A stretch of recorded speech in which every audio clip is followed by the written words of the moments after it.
Now, in other news, the Nelson Mandela Museum in Mthatha has held a memorial service for the late AmaXhosa King Mpendulo Zwelonke Sigcawu. It forms part of events leading up to the late King's funeral on Friday. For more on the memorial service, we're joined now by SABC News reporter Mthatha. Fundisa, a very good evening to you, and thank you very much for speaking to us. So this is the second memorial service that's being held in the Eastern Cape for the King. What was unique about this one being held at the Nelson Mandela Museum? Well, Tepiso, thank you very much and welcome to the Eastern Cape. Yeah, we saw a number of speakers who spoke very fondly of the late king of AmaXhosa, King Zwelonke Mpendulo Sigcawu.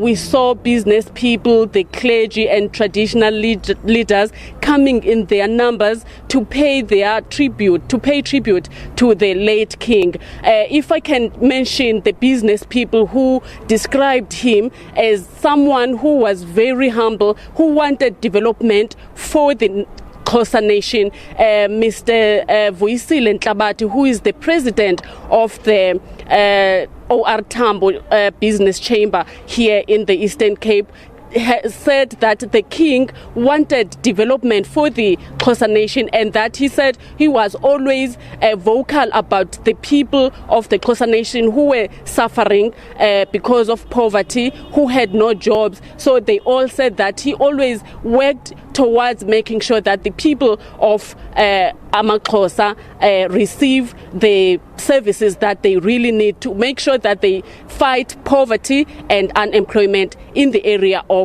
Willowvale. Now, we know that the King will be accorded a special official funeral category 1. That takes place on Friday. Do we have any idea as yet about monarchs from other countries whom it's been mentioned that you have very close ties with that may be attending this funeral?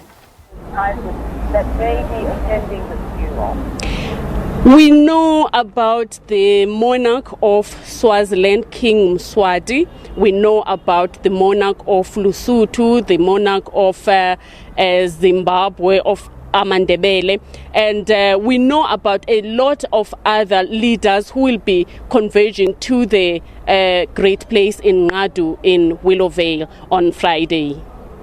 So obviously there's been an appeal made to the nation of AmaXhosa of how to uphold his legacy, not only in the manner which they dress, but what are people saying is his legacy?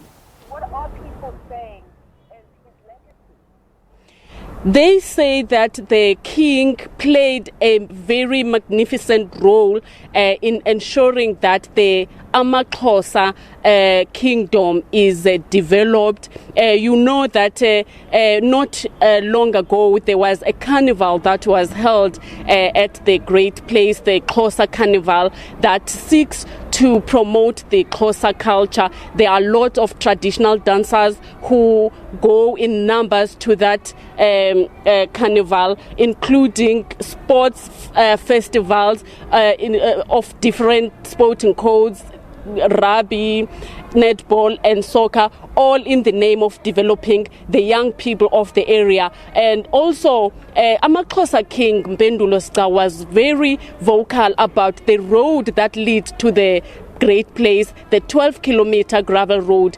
Every single government official who went to the great place would not leave without having it from the king, telling him that a road that leads to a great place is not supposed to be gravel. So when we were there on Friday, we saw that the road was being fixed, even though the villagers were hoping that it will be tarred, as that was the king's wish. Mthatha, SABC reporter. Don't go away. After the break, we'll be telling you a little bit more about how the Red Berets has thrown a spanner in the works in the Johannesburg and Tshwane councils.